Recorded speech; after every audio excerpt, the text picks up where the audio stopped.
Rock on the track, boy.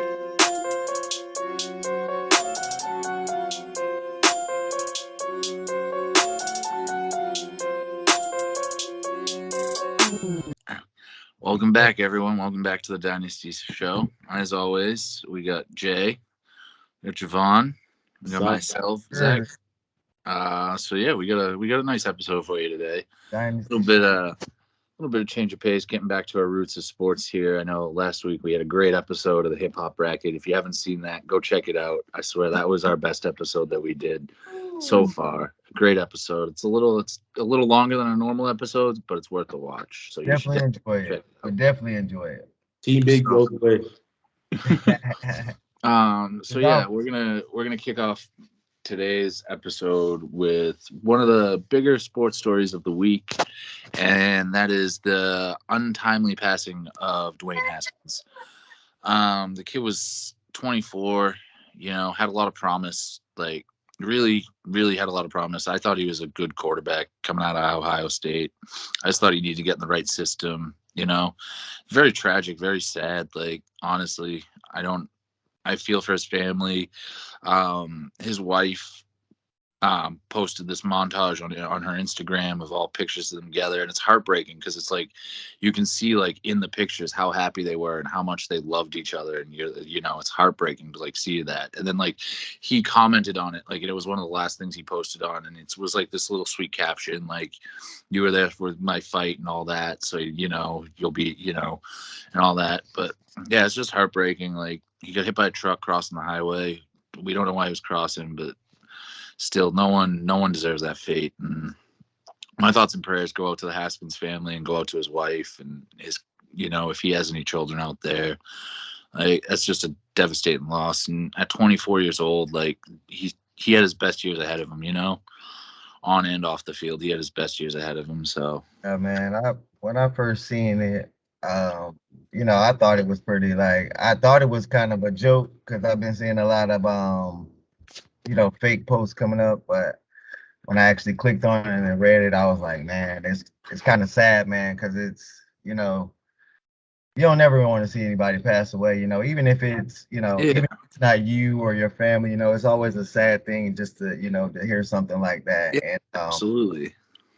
Man, it's hard because I know even, just friends of him, in a situation like that, it's like, it's probably hard to, deal with, it's hard to deal with death, period. Absolutely. And, just being some, people on the outside looking in, sometimes it's kind of hard just to give the family and the people that loved him just words, because it's like, in a situation like that, it's hard to really, say anything, So if you've never been in a situation of, someone being had passed away, because I actually had a son. Yeah, I can't imagine. Yeah, I don't know if I had told you guys, but he was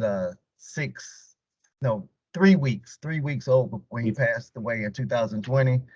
So I mean, it's devastating to see, Oh yeah, especially I can't imagine being a parent and losing your child. Like, you never expect your child to die before you, Yeah. Like, I mean, yeah, it's just awful. Like, but it shows you how fragile and how, you can be here 1 minute and the next minute you can be gone, So you can't take anything for granted in this life, That's all.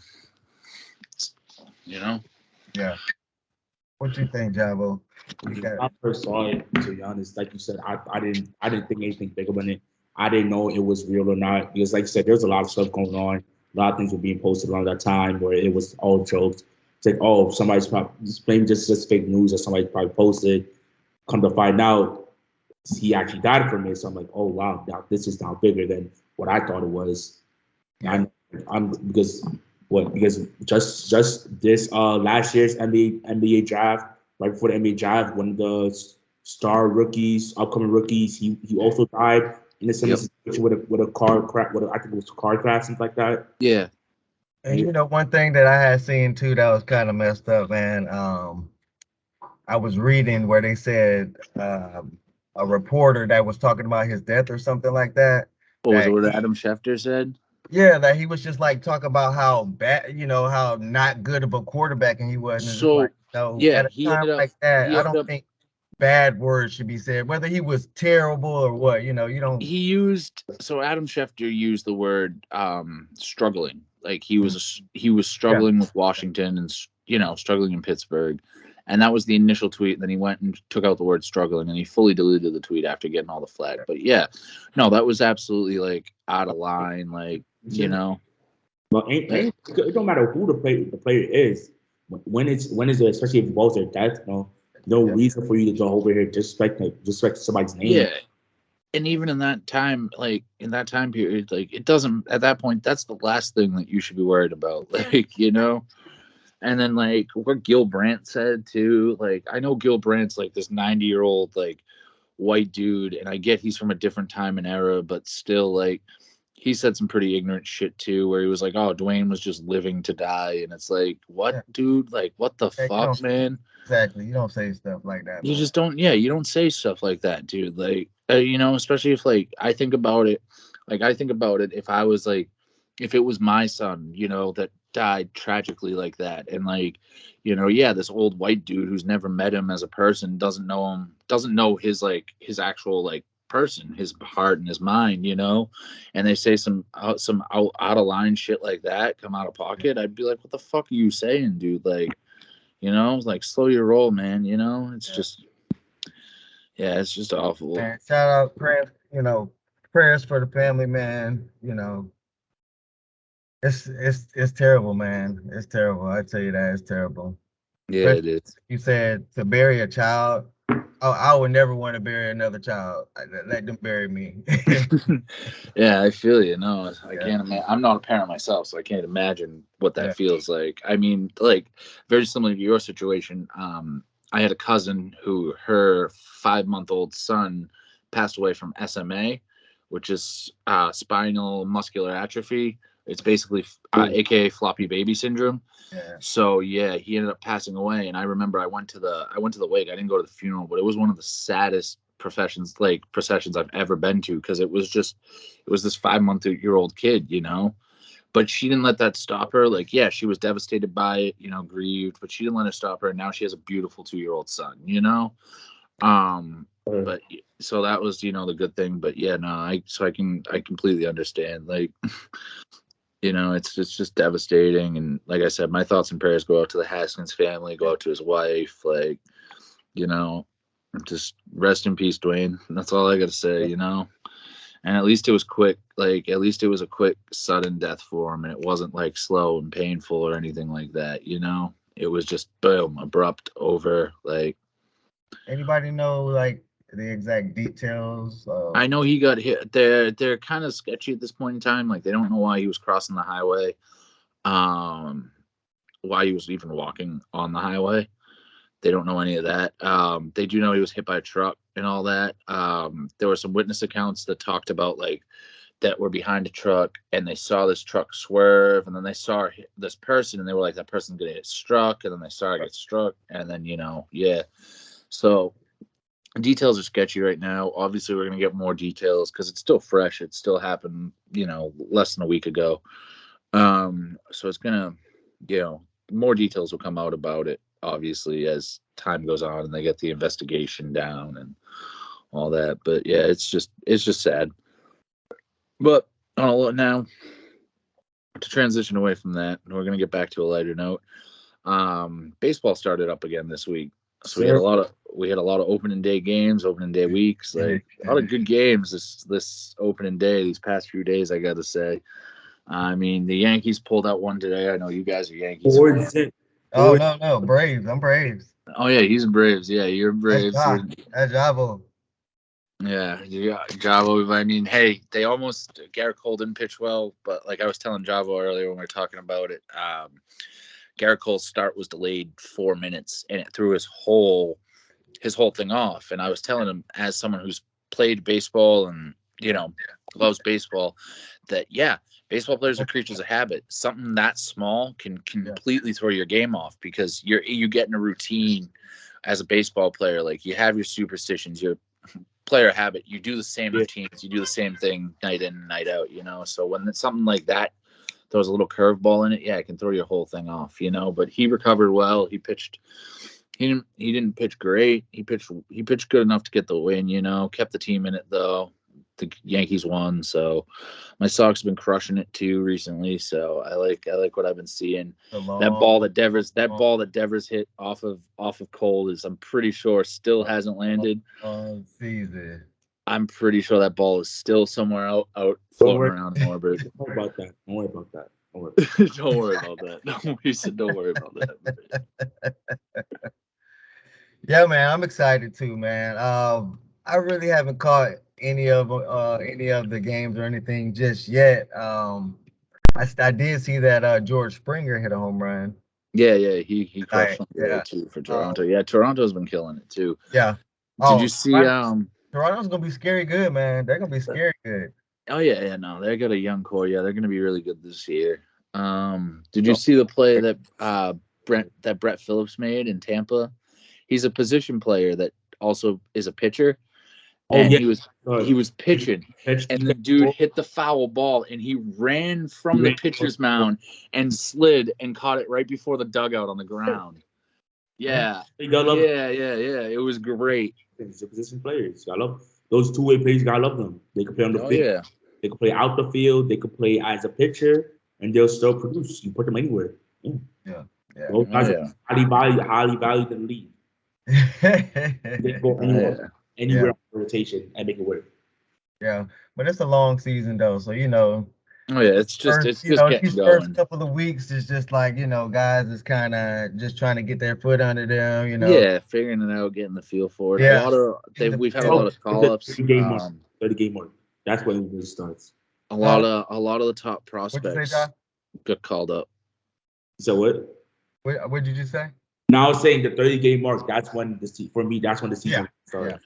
Yeah, by the end of May, by the end of May, you really know who's the contenders and whatnot. I mean, you always get those surprise teams because it's a long season, and then you got the dog days of summer. It's going to start panning out. So, but a lot of good top prospects have been called up, and they've been playing well. Like Bobby Witt out in Kansas City, he's been playing well. Christian Patch out in Oakland. The entire Athletics as a whole have been playing well. I think they really surprised a lot of people. What they did a couple of years ago, didn't they? They're going youth. They're starting over again. Well, the Athletics. I don't know if you've ever seen have you ever seen the movie Moneyball? Yeah.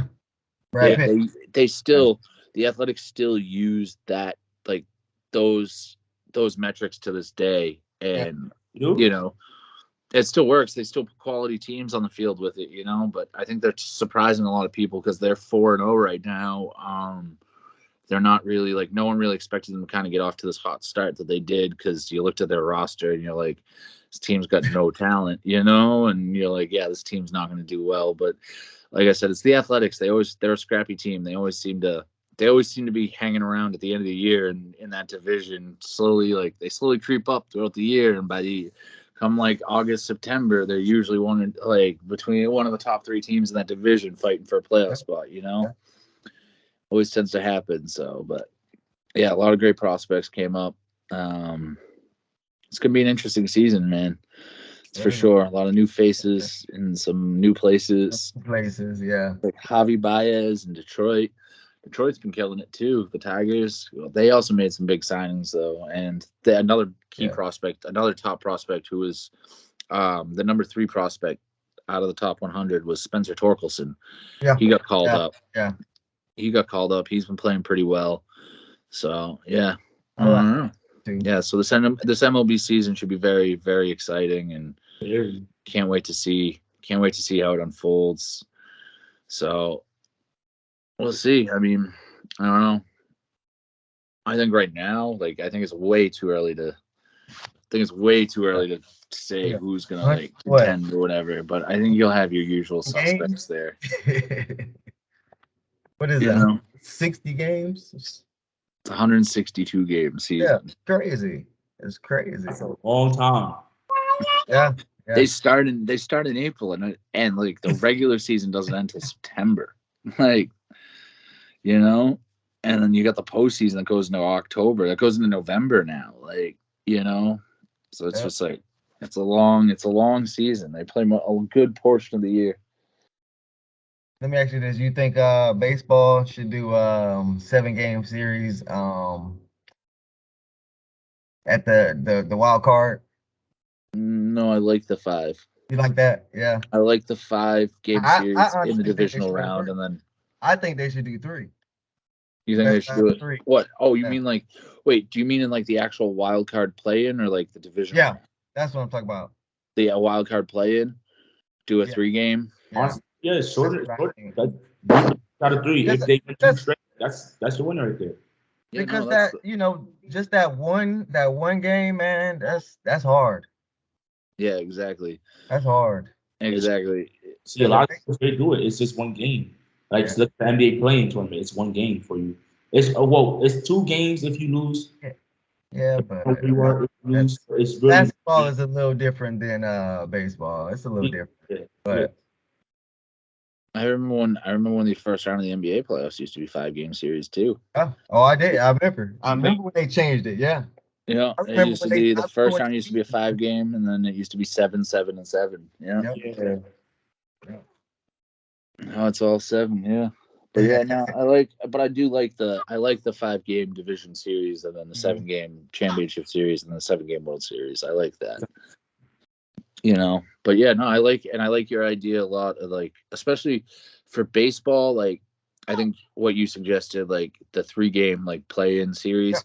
Yeah. I think for baseball that would work. That would work in That would baseball work because perfect. yeah, you know, because like one game I get it, like yeah, both teams are going hard, but that's not necessarily like the best team's not necessarily going to win in a 1-game play-in, you know. Yeah. So, and it'll make it interesting, and hey, they'll get more revenue from it because they'll have possibly 3 playing games, you know. Yeah. To me, baseball run along those same lines as hockey, as far as like teams catching fire from year to year. You know how you have more unexpected teams that make the playoffs or have a good run baseball and in hockey than you do like basketball or football. Absolutely. For most of the time, basketball, football, you know who's going to be there. You know who's going to be good. Exactly. Yeah. Yeah. You know what I'm saying? Yeah, baseball. You know the Kings ain't gonna all of a sudden be the 1 seed. yeah. No, exactly. You know, and prime example of that is the 2007 Colorado Rockies. They ended up winning 25 straight games to finish the year. Todd Helton. Todd Helton in them. Yeah. Oh yeah, Todd Helton and them. Yeah. So they ended up winning 25 straight to win the year and moved from 4th place in the NL West to 2nd and then became a wild card team and went all the way to the World Series, you know? And like, yeah, something like that too. Like you can carry that momentum with you into the playoffs too. Right. And you know, that's what the Rockies did. Unfortunately, they got swept by my Red Sox, but I mean, it's the Rockies, of course they're going to get swept, but you know, they had a good run, but still. Yeah. You know, so yeah, but no, I like it. I'm excited that baseball's back. I've watched a little bit of it. I watched the Red Sox today and all that. So, you guys, let me ask you this because before we move on, I know a lot of people don't really watch the games. They don't have the patience to sit down and watch the game. Let me ask y'all too. Do y'all actually watch the games or y'all? Yes. Okay. Yes, I actually do watch baseball games. It's usually you could see a game being decided by the 7th, 8th inning. Yeah. But most of the time when I sit there, I actually watch all 9 innings. Yeah, me too. For like an inning or so, but I would sit there and watch 9 innings. Yeah. No. Two sports fans watch the game, so yeah. Oh, I've always felt soccer match. I think I could watch a baseball game. Yeah. Oh yeah. Yeah, no, I mean, I do it. My friends are always like, "How can you sit there and watch like a 9-inning baseball game?" And I'm like, "I love baseball." I always tell them though, I'm like, "Well, baseball's like a smart person's game. Like it's a smart person's sport." Like I kind of feel like when you talk to your baseball fans, they're all relatively like intelligent people and all that. Like I think you kind of have to have that to really enjoy baseball. You have to, you have to be like, I'm not saying you can't be like a complete idiot and not enjoy baseball, because you can, but to fully understand it, you gotta have some sort of like, at least some sort of knowledge or intelligence about baseball or something like that, to really enjoy and really get into it. But it's definitely, like, I would say it's definitely a smart person's sport. I love it. I love the game of baseball. It's exciting, and they've been making it more exciting over the years. The postseason rule that they're doing now, where you get the ghost runner on second.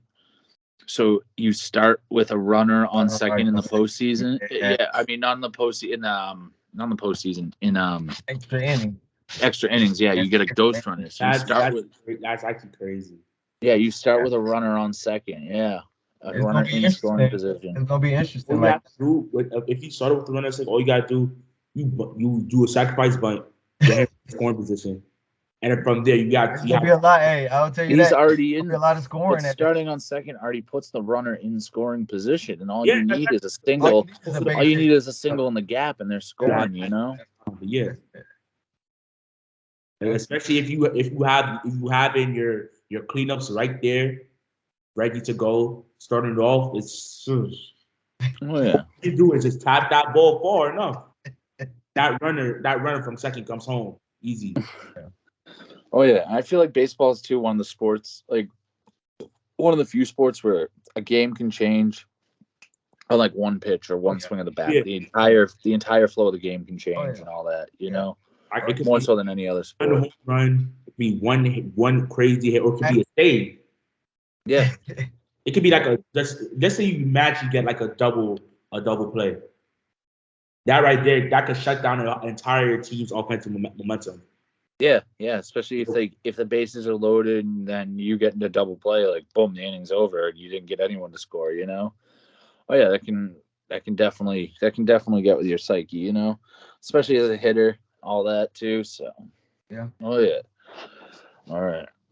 We also have the start of the NBA playoffs this week too. We got a playing game that's going on right now. It should be concluding very shortly. Go Brooklyn. What? Go Brooklyn. BK. And then we had Brooklyn play Cleveland, and Brooklyn won 115-108 tonight. Kyrie went off. Kyrie was hot. Yeah, he was white hot. Just until the second half. Kyrie. What? Kyrie. The NBA needs to watch out for the East needs to watch out for Kyrie. I think the East. I mean, if you're already not on alert from Kyrie, then where have you been the last 7 years? But so let me ask you this, because you say the Nets won, and then it's the Atlanta and Charlotte. Yeah. If the Nets end up getting in that 7th spot, you know who they play, right, Zach? Oh, it's already locked in. They're playing Boston. Oh, I know. So what do you think? Boston in 6. Want that? We won. Celtics in 6. That's in 6. I'm gonna tell you like this. That's in 6. Let me tell you why so I can go take it. Hold on. You say next in 6, Boston in 6. Yeah. Yep. Both of y'all wrong. I mean, Nets in 5. Watch what I tell you. I like that. I like that too. Watch what I tell you. Nets in 5. Watch what I tell you. Hey, Boston's a great team. They got great young talent. No problem. Listen, talent. No, listen. Tatum. Tatum is an absolutely superstar, stud. Fantastic. But Time Lord is a big loss. That's a huge, huge, huge loss, to the point to where that's why I say 5. With Time Lord gets him that extra game with the defense that he brings. But I think Nets take him out easily. Who's the Celtics backup big? Huh? Cancer? That's their backup big man and his cancer? No, Al Horford. Horford. Who? Exactly, but Horford ain't. You think Al Horford's going to stay here and play? They dunking on Horford. He has been. Horford and Dice, yeah. And be productive. Well, put it this way. The Celtics are the 2 seed and had a 51-win season, and they still kept winning even without Time Lord. So I think they're going to be fine. I mean, even with the loss of Time Lord. Even with the loss of Time Lord, the Celtics are still a much better defensive team than the Nets. Like the Nets, don't get me wrong, the Nets are a good defensive team, but the Celtics are a lot better defensive team than the Nets, and I think the Celtics have a lot better depth than the Nets do. Like outside of like, I think the Nets, when they have Kyrie and KD on the floor, that's going to be the hardest time for the Celtics. But when they got their scrubs on the floor, when they got Bruce Brown and Claxton and all that, I think that's going to be cake for the Celtics. You take away Tatum and Jaylen Brown. You can't take away Tatum and Brown though. Both are unguardable players. Come off the floor. When Tatum and Brown they come off the floor, but you still got to deal with Smart. You still got to deal with Derek White. You still got to deal with Peyton Pritchard. You know, you still got to deal with Nesmith. You still got to deal with Grant Williams, who's top 3 in 3-point percentage. You know, you still got to deal with that. So I mean, like I said, I think still got to deal with Seth Curry, who's a proven clutch 3-point shooter in and out the playoffs for the 76ers. Still got to deal with Bruce Brown. Bruce Brown has developed an amazing two-way game. Bruce Brown has definitely played his ass off this year. I will say that he's definitely stepped his game up, like taken it to a whole new level that, you know, like Bruce Brown definitely has. He was two assists shy the other night of a triple dub or whatever. You know, man, I don't know, man. Time Lord, that's a big loss. Big loss. That's big. I don't think it's as big of a loss as you guys. Let's say the Celtics win. He was their anchor on the defense. No, he's not their anchor on the defense. Marcus Smart's the anchor on the defense. No, Marcus Smart is up for Defensive Player of the Year. I'm talking about in the paint. Zach. Here's a proven fact. Listen, if Kyrie's going to the hole, he's not scared. He's not scared of Smart.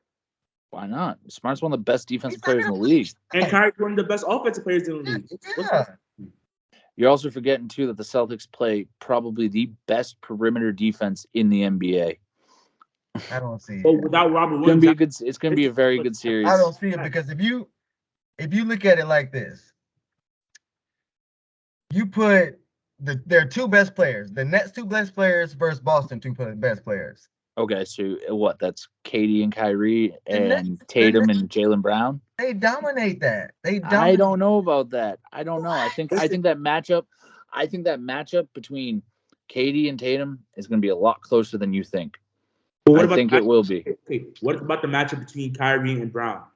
Oh, is Kyrie not light years ahead? Smart's going on. Smart's going to guard Kyrie. They're not going to have Brown on Kyrie. Smart's going to guard Kyrie. I'm talking about Smart's guarding Kyrie.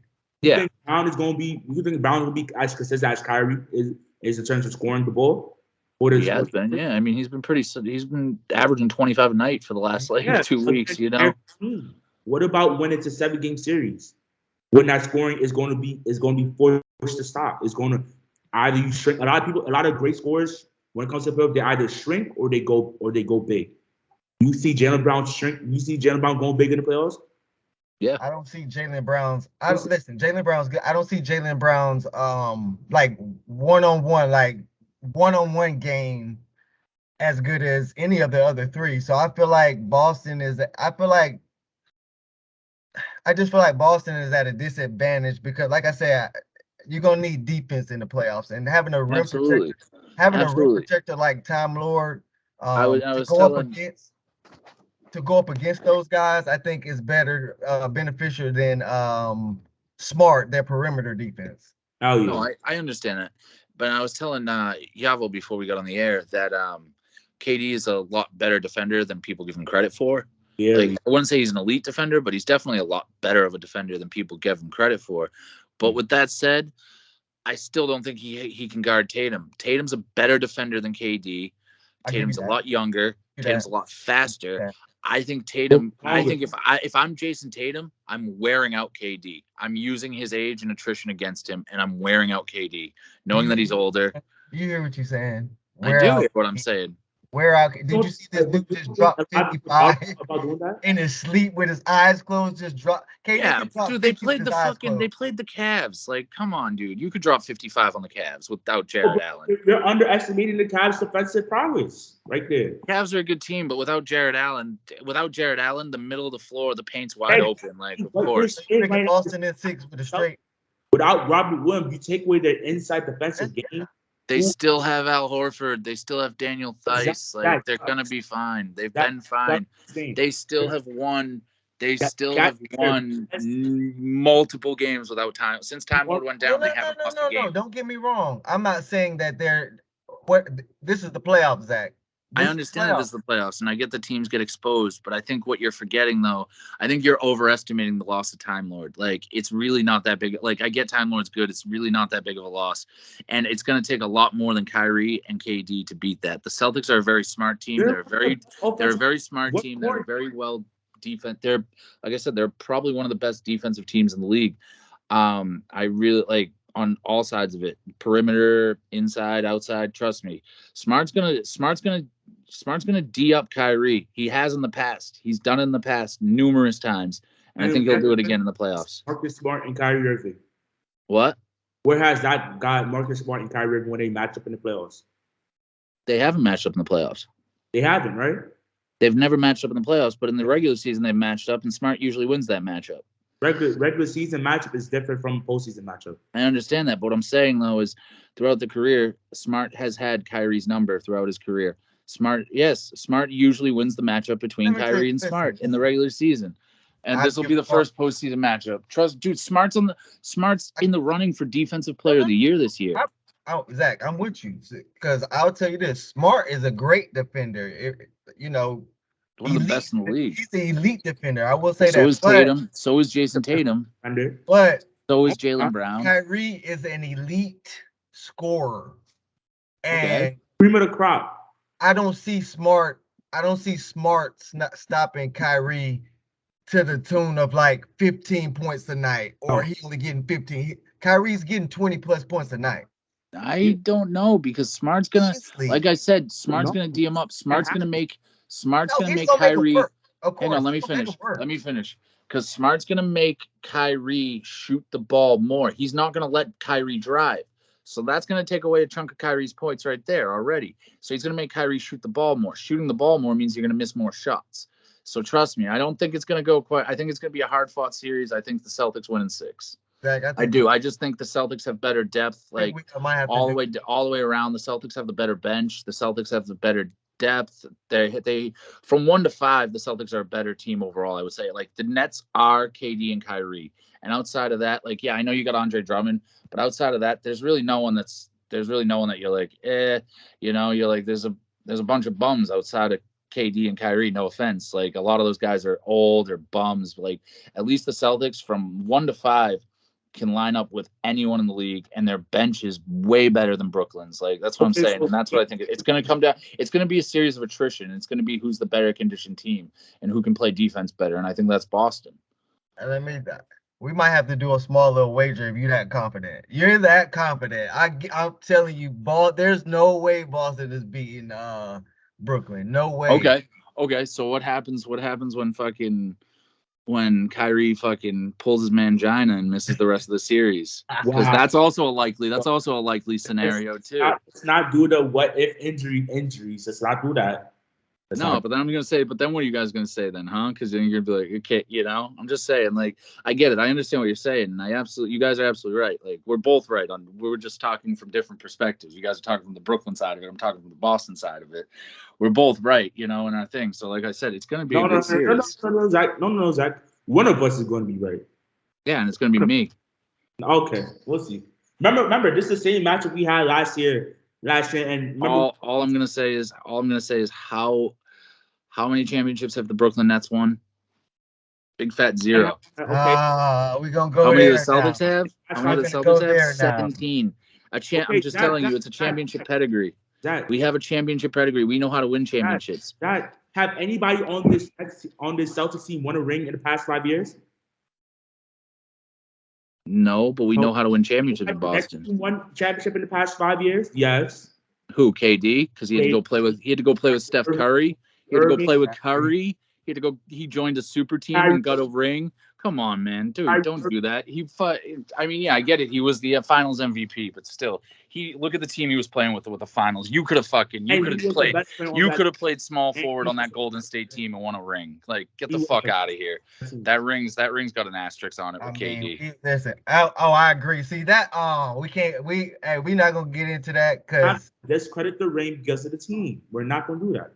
I agree with you on that statement that KD's rings in Golden State have asterisks by them. Yes, they do. But anyways, but yeah, I think Nets, Bucks actually can't be that because of where they're sitting.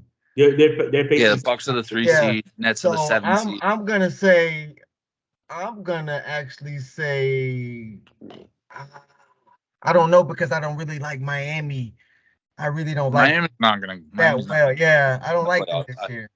So I wouldn't be surprised if Miami loses in the first round. If I had to be honest with you, that would not shock me if they lost to the 8 seed in the first round. So I'm gonna have to say Sixers, Nets in the here's my hot take on that. I don't think Sixers get past the first round. The Sixers are what? The Sixers are what? The 3 seed or the 4 seed? They're playing the Raptors. To the 4 seed, huh? I feel like the Raptors are the perfect matchup for the Sixers. Okay, I want to hear this. They have the problem with stopping the Sixers in the playoffs is you have a guy in Embiid you have with size and scoring ability in Embiid. You have Tyrese Maxey, who's been a great offensive player this year. You now have the addition of James Harden scoring and playmaking.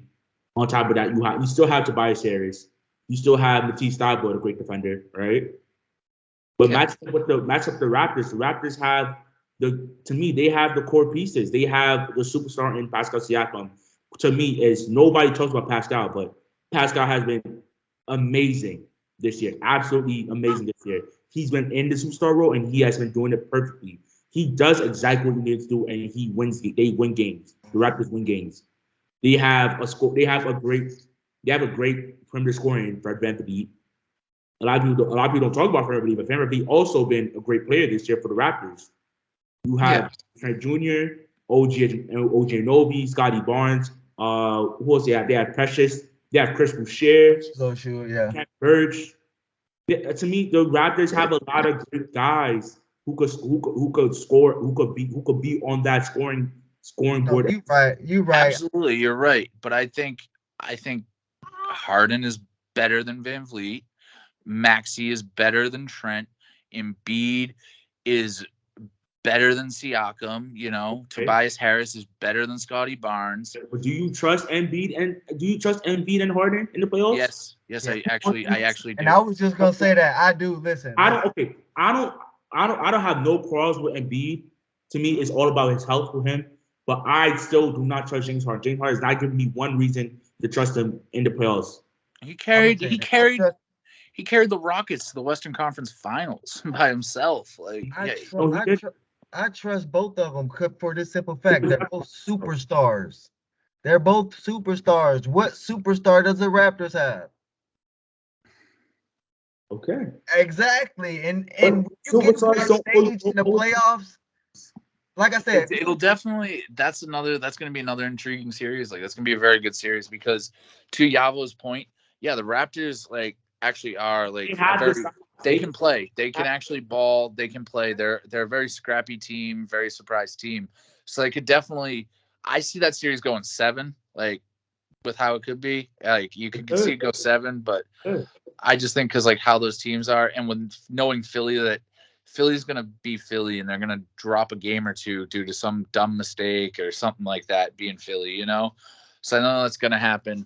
But, I still got to give the edge to Philly over Toronto in that. I get what you're saying, Javo. I understand. Of the turnover machine that James Harden is. Yeah, but I get what you're saying. The scoring drives that James Harden will give to Philly. Javo, I get what you're saying. But the playoffs is very different than the regular season. Raptors is a very good regular season team. I'm not calling him a playoff choker, but I'm saying I can't trust James Harden when he has this whole stigma behind him about him not performing well when it comes to closeout games in the playoff series. He's also never had Joel Embiid. Yeah. He's also never had Embiid in a playoff series He before. did not have Chris Paul in the playoffs. Chris Paul's a different Embiid opens up a lot more things for you than Chris Paul. Embiid opens up the whole floor for him, and it allows Harden to create a lot more and gives Harden a lot more space than having just Chris Paul. Right.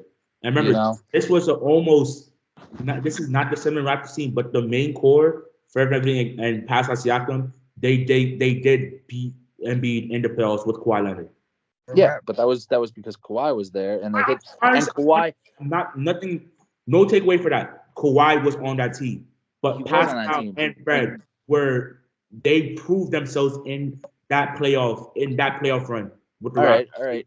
So let me ask you this then: are you going to say the same thing about that playoff run if Kawhi misses that shot against the Sixers to win the series? If that shot doesn't go in and the Sixers go on to the finals, are you going to say that? I can't tell you that. Did he miss the shot? I can't go off of what never happened. I'm telling you what happened. Kawhi won that game for the Sixers. Yeah, Kawhi won the championship for Toronto. Kawhi was the only reason that team. But he also had the pieces with him. He had VanVleet on the floor with him. They were there. They played. Yeah, but they still have the same team, and they're not nearly as good of a team without Kawhi as they were with Kawhi. Kawhi was the difference maker. Kawhi was the reason why they got that ring. It wasn't VanVleet. It wasn't Siakam. It was Kawhi. Straight up, that was why Toronto won that ring, was because of Kawhi Leonard. And why did the Sixers lose that series then? Because Kawhi hit that last second shot. That's why. Well, That's the only reason why they lost that series, because that series went toe to toe that whole time. Like, and why couldn't the Sixers close the game? What happened? What? What happened? Why couldn't the Sixers close out the game? Why did it have to come down to that bonus shot from Kawhi? Why couldn't the Sixers just close out like a regular team? It's the playoffs. It's the playoffs. It's gonna come. It always comes down to the last possession. Now, John, with all that, when you were just been talking about the Raptors, right? Who is this guy you've been talking about? Kawhi, right? Kawhi. What is Kawhi? A superstar, and that is what you need when you're in the playoffs. Yeah. If you don't have a superstar on your team, you're gonna be in trouble. And that's why I feel like the Raptors they're in trouble, because they don't have anybody. Like I said, we've seen teams in a 7-game series, you've seen everybody, you've seen all their plays, all their sets, you've seen it all. If you don't have a guy that can just go get you a bucket, you don't think Siakam get them? You don't think VanVleet and Siakam can get the Raptors a bucket anytime they want? You really only gonna sit here and tell me VanVleet and Siakam can't get you bucket? Listen, listen. Watch the Raptors. 10 seconds. The last second shot. Watch the Raptors play. The Raptors is not giving the ball. The Raptors is not just giving the ball to VanVleet and everybody is just standing around. No, the Raptors play team basketball. Yeah, they're very team oriented. Yeah. That's their game. Is pass the ball around team. When it all breaks down, they don't have that one guy that can just take over the game. They have two of those guys. Yeah, VanVleet. So VanVleet can just take over a game. Yes, he can. What? Yes. I would argue that Gary Trent Jr. is a better scorer than VanVleet. Exactly. Stop. We're talking about score. VanVleet is a good shooter, but we're talking about overall scorer. Gary Trent Jr. is a better scorer than Fred VanVleet. I would agree with that. I would agree with it. So you're just saying that the Raptors have another weapon then? You're just giving us another weapon. And Gary Trent. Yeah, listen. Like you said, he's a great scorer. Give us another weapon. What's it ain't doing that though? They not giving the ball to Trent and Trent not taking over the game like that. I'm sorry. Whoever is hot. And but Trent, with how good, even Trent being with how good of a scorer Trent is he doesn't have that killer instinct in him. He's not going to go take over a game when he needs to. He's not going to go knock down those clutch shots. He just doesn't have that. And that's okay.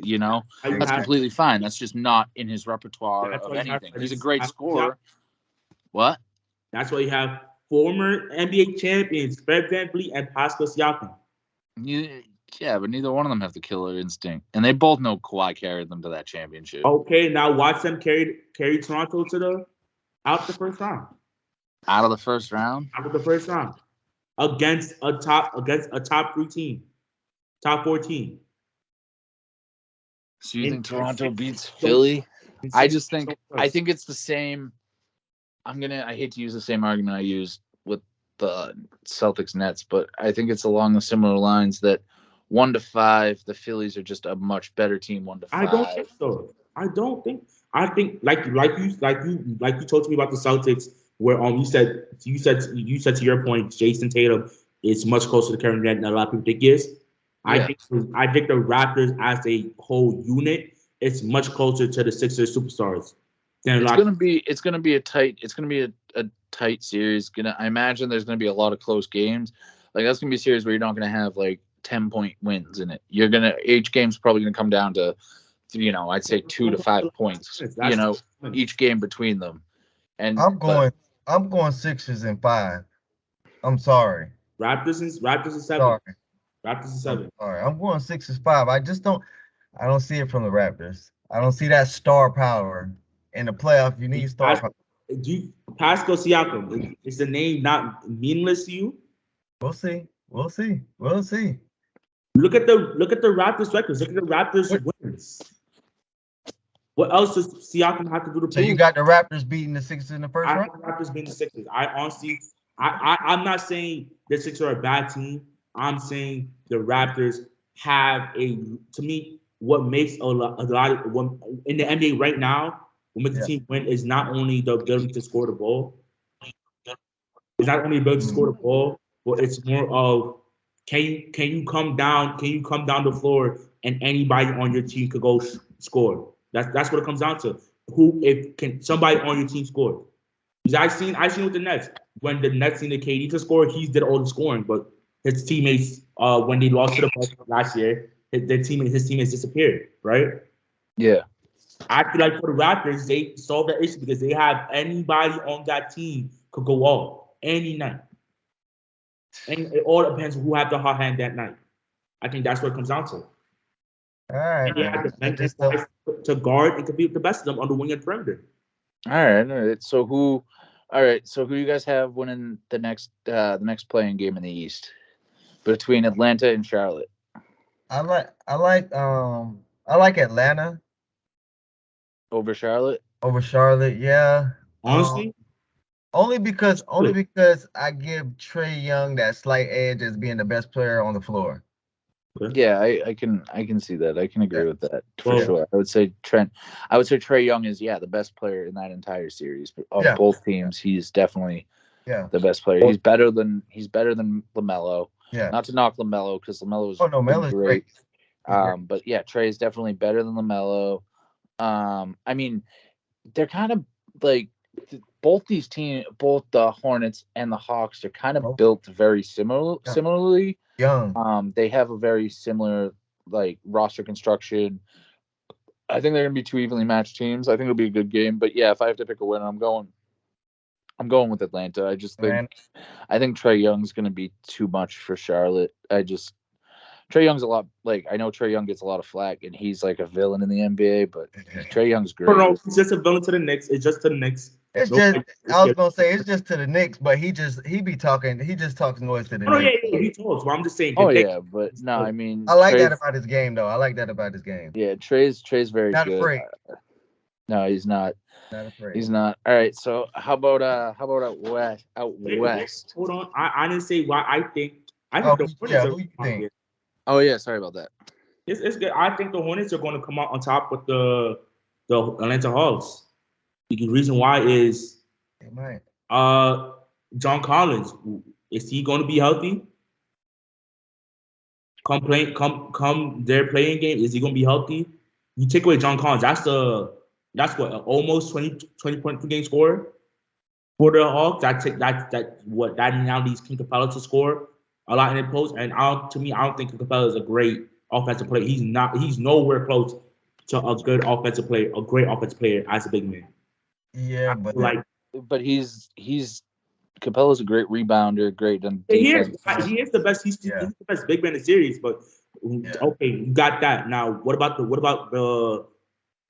defense? I think Hornets provides a much better defense. Hornets? So you think Hornets? And defensive skill. So you think Hornets? Who? So you think the Hornets? I think the Hornets, their defense could stop Trae Young. no way? Okay. Plum still Millionaire getting can't his. line up with Capella. Trey's still getting his. Trey will get his. Capella's gonna body Plumdog Millionaire. Yeah. Like they got LaMelo Ball who can score, rebound, assist. they have LaMelo Ball and Miles Bridges. Outside of that, the rest. Oh, and Terry Rozier. Outside of that, the rest are like. Terry Rozier's are very, very good. Not very great. No, absolutely. Terry Rozier He's is underrated. very good. He's underrated. Miles definitely is. A lot of people. I don't think a lot of people give Miles Bridges credit he deserves. He is a great player this year. He is the top forward. Hey, I'm a huge Miles Bridges fan. I love Miles. I've been a Miles supporter. If you've been in the fantasy leagues with me, you know how much. If you watch me draft, I always try to draft Miles Bridges. I know. I always try to trade for Miles Bridges. Mason, I love Miles Bridges. Don't get me wrong. I do love Miles. Like I said, I think it's gonna be a good game. But yeah, like I think Trey to me is the only player in that series that has that killer instinct. Yeah. That can take over when needed. And and with his shooting prowess, I don't think the Hornets have enough defensively to stop Trey. Yeah. I do. Because honestly, I like LaMelo Ball being primary defender on Trae Young. LaMelo Ball is fast, quick on his feet, long, lengthy. That's what we need to stop Trae Young. LaMelo Ball has all the tools. LaMelo's not a great defender though. Trey's getting his. But with that being said, I'm gonna ask y'all this. I'm gonna say this, and then I'm gonna ask you guys. I feel like either one of those teams could beat Miami in that next round. But I think Atlanta could actually has the better chance of actually beating them. To beat Miami, Atlanta's the team to do it. Yeah. I don't think the Hornets. I think if I'm Miami, I'm rooting for Charlotte to win that play-in game. If I'm Miami. Yes. Yes. Absolutely. Like if Mason Plumlee won't be a problem. Won't be a problem for King Capella to stop. But I think King Capella matches up better. He don't what's called. Sorry. I would like a King Capella on him. I think he prefers Mason Plumlee. I think Bam. Capella. That's a good matchup versus Bam. Yeah, Bam and Capella. Yeah. Bam is better, but I think he prefers the safer matchup. Most definitely. Because sometimes Peter Washington comes out to 5 or Montrezl. Is he on the team still? Who? Montrezl. Montrezl too, right there. Yeah. I love the producer for the Hornets. Yeah. I love Plumdog Millionaire as much as the next guy, but he's not that great. Yeah, I don't get either. He's just not that good. He's better than the day, he's a player. He's better than all right, so who's gonna go? Let me ask y'all this. We was talking about Atlanta. So who y'all think's going in the East to the finals? Nets. Not Eastern Conference. Nets. Who you got, Zach? Nets. I don't think the Nets could. I think the Nets can make some noise, but I don't think they have enough to get all the way to the finals, the NBA Finals. Okay. Probably gonna say in the East. I'm gonna say Boston. They've been the best team in the Eastern Conference for the last 3 months.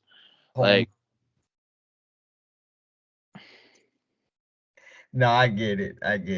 They've been the best team in the East for the last 3 months. So. All right, West. Ooh. What matchups? Well, we still got to talk about the play-in games in the West. Because now, look, I was gonna be funny. I was gonna say, who do y'all think? Y'all think the Lakers are gonna make it in the when they're playing game? Don't do that. That's not. Come on. Let the Lakers. Listen, the Lakers already been through enough. Let's not. Nah, the Lakers. I don't want to scrimp the Lakers. I don't want to do that. I don't want to talk bad about them. G Buff made the right move with firing Frank Vogel. Vogel, I think, was a huge. Frank Vogel to me kind of was just.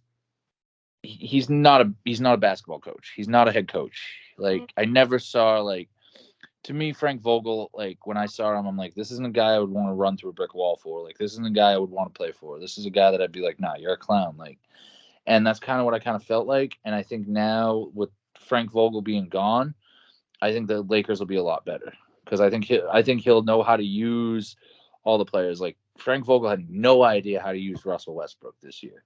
Yeah. He had no idea how to use. I've been saying this since he got on the team. You cannot ask Westbrook to stand on the perimeter and wait. Yeah. Like I think Frank Vogel totally like. I really blame a lot. I blame a lot of the Lakers' struggles on Vogel this year because he's not a great coach. Just plain and simple. He never really has been a great coach. I think in the bubble, obviously, I think Vogel got an extra couple of years because he won the championship in the bubble. You know, I think if they don't win that championship, Vogel was fired last season. So I think though without Vogel, I think the Lakers will be a lot better off. I think they're going to be a lot better next year. Also, they need to stay healthy. Yeah. That's another thing too. They need to stay healthy. Like they lost AD for a long period of time. You think they trade AD? No, they're not going to trade AD. No. They're never going to trade AD. They trade LeBron before they trade AD. All right, let's get a look to the players then. T-Wolves, Clippers, Spurs, Pelicans. Well, T-Wolves Clippers is going on right now, and the T-Wolves, last I checked, the T-Wolves were up 99-95 with 3 minutes left. Ooh. It's 38 seconds left. The score is 106-101. Timberwolves are winning, up by 5 with 38 seconds left.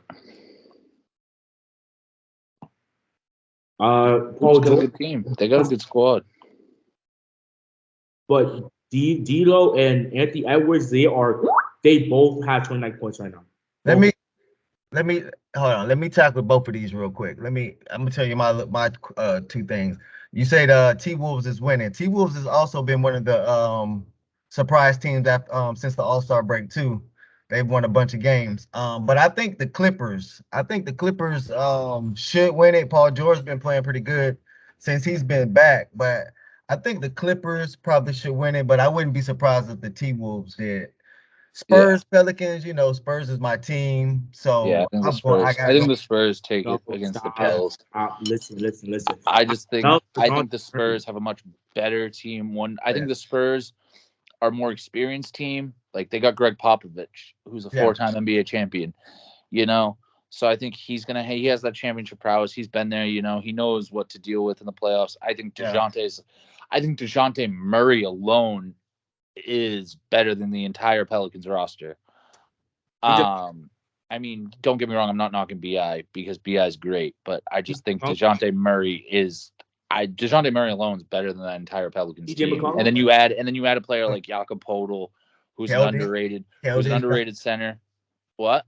Keldon Johnson, Devin Vassell. And I was saying, if you've been watching Lonnie Walker, he's been balling lately. He's been balling. Yeah, I was just gonna bring up Lonnie Walker too. Yeah.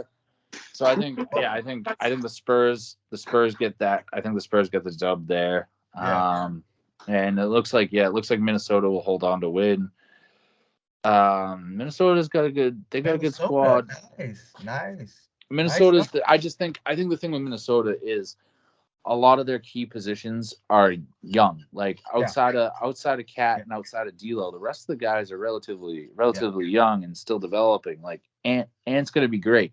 Oh yeah. Ant is gonna be great, but he's only 21 years old. Ant has the potential to vault himself up to superstar level. He has that type of game. Yeah, no, he could become a superstar. He could become a superstar. It's funny because I remember like early last year in the rookie year, they were like, "Oh, why did they take Anthony? Why did they take Anthony Edwards 1 overall? This dude's not good." Yeah. And then like he turned it on like second half of last year and just kept going with it. Kind of like what Jalen Green did this year too. Like, did you see the block? Speaking of Jalen Green, yes. Jay, did you see the interview with Jalen Green where they asked him, "What did you learn from your rookie season?" He's like, "I'm a bucket." Hey, he said, "I know I'm a bucket." That's exactly what he said. I said, "Look at my boy." He is. He ain't lying. He is. He said that I'm a bucket. He ain't lying. But out of the West, there's a lot of good teams out West. I mean, the Mavs might not have Luka either because I guess Luka is in a walking boot. He was seen. I mean, He was seen in a walking boot. I think Luka will play. I just think I wouldn't have picked them anyway. I wasn't gonna pick the Mavs. I picked Memphis. Game. He's good. They come out the West. Yeah, I think Memphis. I wish E was on here because as I've been watching the end of these games, and as I've been like thinking about how the year's been going, and I'm going Spurs, guys, coming out the West. I mean, not Spurs. Spurs out of the West. I'm sorry, not Spurs. I'm going Suns, guys. Suns. I'm going Suns. Yes, I'm going Suns. Okay. Let me tell you why. Check this out. Go ahead. The Suns have the best record in the NBA 2 years in a row. 2 years in a row. If you look at these teams in the West, Memphis, Golden State, Mavs, Jazz, Nuggets. I heard you name 2 teams better than the Suns. Golden State is in trouble if Curry's not healthy. Absolutely. They're done. They're a very different team. They're a very different team without Steph Curry. That was my pick, but I'm not sure if Curry is gonna be 100%. Then you go to the Jazz. What do you really got there? They can't beat the Suns. What, Donovan Mitchell and Rudy Gobert? Yeah, I mean, what do you got? The Nuggets, you only got the Joker. I mean, Mavs. I mean, give me a break. And then you got Memphis, which is, to me, I said now my pick is Memphis Suns in the Western Conference Finals. That's my pick. Wait, hold on. Put some respect where respect is due. Who? Okay. Who? We're talking about the same man named Luka Doncic who took on Kawhi Leonard and Paul George. Look, Luka is already at 23 years old a lock for the Hall of Fame. Without a doubt, Luka Doncic is. He'll be the thing about Luka, like one of the things I've noticed about Luka too, his talent he's so good. Like his talent and his abilities cover a lot of holes on that Mavs team. It does. Like the Mavs are the type of team where they don't need a big 3. They just need a big 2. They need someone else to pair up with Luka. That's all. They don't need a big 3, and they can be a successful team. I mean, Luka alone, Luka carried them to they were the 3 seed for most of the year. They finished at the 4 seed, and that was mainly Luka Doncic. Luka's amazing. Don't get me wrong, but like to what Jay said, you're gonna need more than Luka to win in the playoffs. Oh, yeah. Honestly, okay. Well, I'm not saying the Mavs are going to win it all, but if they match up with the Suns, I'm assuming that will be second round, right? Yeah. They match with the Suns. To me, I've watched the Mavs live play against the Nets, and what I've seen from the Mavs, not only does Luka make scoring the basketball easy, like take Kenny from Bay, that's what scoring the basketball is for Luka, but they have so many shot makers in Jalen Brunson. They added Spencer. They still have Tim Hardaway Jr. They have a hard. Well, I'm not gonna say he's an interior presence, but that man could. Dwight Powell, I think he could play. He could play with the best bigs, and he'll give them a little trouble. Aiton's gonna body Powell.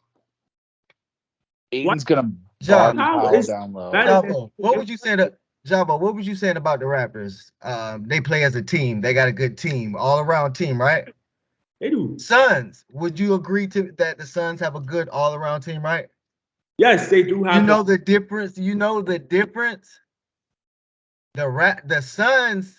I'll say this: Devin Booker is right at the cusp. Some already say, for me, he's right there on the cusp of being a superstar. And you put a superstar with a team. I mean, you got Chris Paul, who's already a superstar too. Exactly. You're asking me to trust the Suns team, who their point guard is known for his injury lapses. I see a different Suns team. Remember I was telling y'all last year, it was like at the end of the game, Booker should have been having the ball. It should have been Booker more than it was Paul. You know what I see different this year? Paul is giving Booker it's the Devin Booker show. It's not the Chris Paul show no more, because at times last year I thought, I was like, I think Paul is trying to this, he's trying to get this championship. I felt like he was just trying to outshine so he can get that MVP when he should have been feeding Booker, Booker, Booker. And I see that this year. He's giving it. It's Booker, Booker, Booker. And Booker's, he's making the most of it. I feel it. I still just think the Suns are great, and they're returning this pretty much most of the same team that they had from the finals last year. I think definitely they're going to make some noise. I agree with you. I think the Western Conference Finals is going to be Memphis and Phoenix. Yeah. I just think Memphis is probably, arguably, the most complete team in the entire playoffs on both sides, East and West. Memphis is the most complete team from 1 to 5. Yeah. Their bench. I mean, Ja Alone's tough to match up with. He's a tough matchup with his athleticism. And now he's starting to shoot too. Like now he's starting to be able to shoot the ball a little bit more too. He's getting better with his shot. So Ja's a superstar. I would say Ja is already a superstar. Yeah. Absolutely. I mean, dude, look at what he's done in the few years he's been in Memphis. He brought that team from being a bottom of the barrel of the West to now the 3 seed in, 3 years. This is third year in the league. So 2-3 seasons. Yeah, he's done that. Ja's amazing. I love Ja. He's one of my favorite players to watch in this era. He's just so I don't know. I would and that's gonna be a tough series too. Memphis Suns. I agree with that matchup though. I agree. That's my question. What makes you so confident that the Grizzlies are going to make it to the conference finals against the? They have. And hear me out. Because they have a superstar named Ja. Okay, but hear me out first before you go on your little John Moran superstar MVP. Hear me out real quick. Okay. So a lot of people know me. My roommate especially knows I love to back the Warriors. I don't hate the Warriors, but I just love talking shit about the Warriors. I love it. I feed on when I see the Warriors. When the Warriors lose, I get happy. But let's be real here for a second in the playoffs. Stephen Curry, you named Devin Booker. You guys talk about John Morant. Let's talk about somebody who's proved themselves night in, night out. 2 MVPs, one of you. Let's talk about the man who won. Let's talk about the man who won 3 NBA rings, 3 NBA championships. He may not even play though. Exactly. He may not even be there, and then it's a completely different Golden State team without Curry.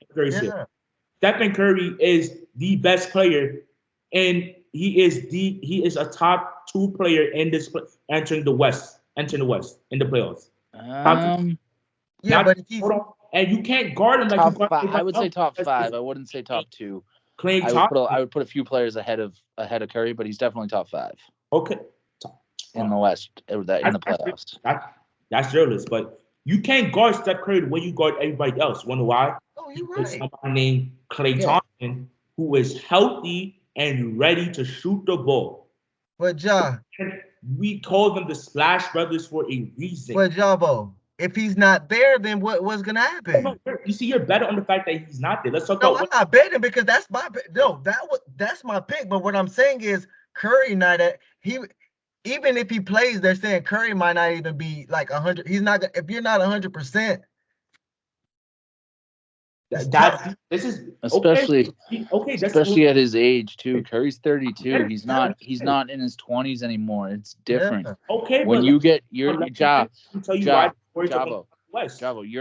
you're still young, so it's not hitting you yet. But when you get to be about like 27, 28, Jay knows what I'm talking about. When you get to be about like 27, 28, you just kind of start feeling it. Your body's not the same. Oh, yeah. And then when you get into your 30s, especially when you get hurt, you don't heal as quickly. You don't recover as fast. Yeah. You don't have the same recovery like in 30. So yeah, like to what Jay's saying, like, yeah, even if he plays, how effective can he be? Because he's not going to be 100%, you know?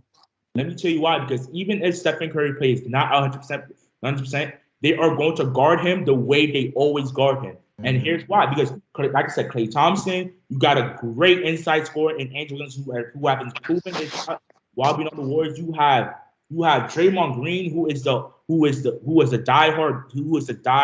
core of that team defense. You have a guy named Jordan Poole who is entering. People's calling him the next star of the Warriors. Like, are we not talking about the Warriors' history? Let's forget about the Celtics and Lakers here. Let's talk about the Warriors' recently known dynasty.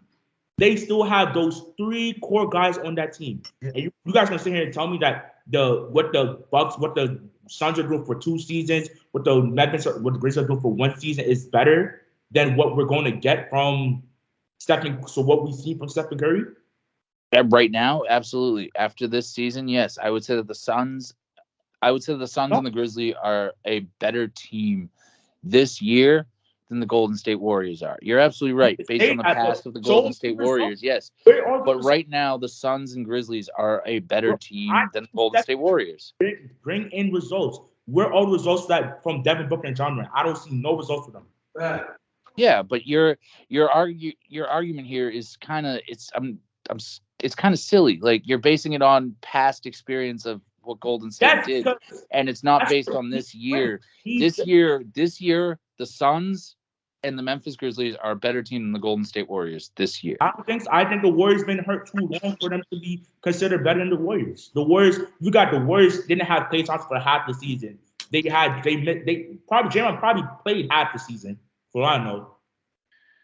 That had a men's team by himself, him and Jordan Poole.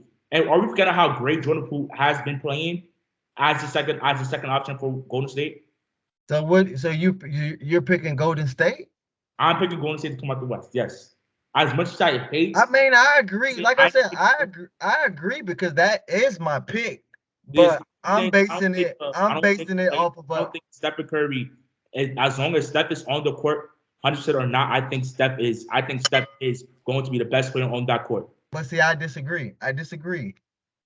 Because if you're injured and you're like me, I'm a coach. And if I knew my team was going, then the other team's best player was hurt and gingerly on an ankle, you know what I'm doing? I'm playing up on him because he's a shooter. I'm playing up on him, and I don't care if he goes by me. I'm not going to let him shoot it. Yep. I'm playing up on him. And offensively, when he's guarding me offensively, I'm making him move a lot. And I'm making him move laterally. Yes. I'm not making him move in a straight forward and back. I'm making him move laterally on a bum ankle. Yes, because you're going to get the step on him. His lateral movement on the court. I just don't see, because that's Curry can't guard Ja. Jabo, I'm going to tell you like this. That's my pick, because that's my pick. The Warriors is my pick. And he can't guard Steph. Who? John Morant can't guard Steph. Chris Paul can't guard Steph. Ja's a much better defender than you're giving him credit for. I just don't see it. I'm not taking away. I've seen the best of defenders go at Stephen Curry, and Stephen Curry came out on top every time. I just don't see it. I see a healthy Curry. They're coming out the West. Yeah, if Curry is 100%. But if Curry is going to be out there, even limping and being cautious with that ankle so he don't hurt it, they're not going to win. I'm sorry, man. And then you got to also you got to also go back and look at this also. Klay is not really 100% himself. He's just now coming back off the something 40 just the other night. No, I think if Golden State, all that, but I'm just saying, you know what I'm saying? I get all that, but give him another year. Clay's out of the West. Okay, so what your problem with the Warriors is you don't feel they have a guy who could take on the offensive role that Curry would. They're not I feel that they're not healthy. That's what I see. Okay, what about me? I think for Golden State to come out of the West, it's not going to be because of Curry and Klay. It's going to be because Kuminga stepped up. It's going to be because Poole stepped up. It's going to be because it's going to take the rest of the players. It's going to take the players that aren't named Curry and Klay for Golden State to come out of the West. It depends on their performance in the playoffs. Yeah. Like Poole, how great he's been. This is his first playoff run. And you get exposed in the playoffs, especially being a young guy. Yeah. He's gonna get exposed at some times. Like, trust me. They're gonna for a minute. I don't know. So I think it's dependent on Golden State's role players. Yeah. How they do will determine Golden State's success. If they don't do well, Golden State's gonna have a very quick exit in the playoffs. If they do well, Golden State will have a nice run. If their stars don't do well, how are they gonna perform in a playoff setting? You can say that for a lot of stars. Who's their first round matchup? Huh? Who's Golden State's first round matchup? They're the 3 seed. They're playing the Nuggets. They're playing Jokic. Yeah. I don't know if they can pass Jokic. I think they can. I don't know. It just like I said, depend on I'm health. not saying Guys, I'm not saying the Warriors can stop Jokic. You throw Draymond at him, he'll slow him down. But who else on the Nuggets is going to ball? You see how the names? Jokic's the same type of player like Luka. You don't need. He covers a lot of your holes and your weaknesses, like especially with his ability to do it all. But what are you gonna say? You got to get off. Yeah, I was gonna say I got guys. I'm sorry. Yeah, I got to get off my Oh shit, we've been going an hour and a half. Yeah, I got to get off for it. Yeah, I got to get off. But what I was gonna say was Golden State's my pick, but I'm gonna say like right now after thinking it all over, I got Suns, Memphis, and I'm saying Suns, but I wouldn't mind if Memphis went. But I'm saying I think Suns only because of the experience and them being in that position before. I think they edge Memphis out only because of that. But guys, I'll get up with you guys the next show, guys. Sorry, I gotta leave. It's all right, Jay. All right, see you guys later. Take it easy. Right, so yeah, I mean, as you guys saw, we all have very interesting picks coming this playoffs. I mean, it's going to be a good playoffs. The NBA playoffs are always great. I think there's always surprises. Playoffs. There's always a couple surprises in the NBA playoffs too. So don't be surprised if you see some upsets. Like I said, you could see upsets. I could see Denver upsetting Golden State in the first round, but I can also see Golden State winning. So, but with that said, yeah, I mean, we've been doing this now for an hour and a half for this episode. Went by quick. It did not feel like that, but as always, from the Dynasty Show, I'm Zach. This is Javon. Jay just signed off. He had to go. He's a parent. He deals with kids. He's got a lot, but we love Jay. So, but yeah. So here from us at the Dynasty Show to you and yours. Have a good night. Have a good week, and until next episode. Yeah, man. Peace out. Later on.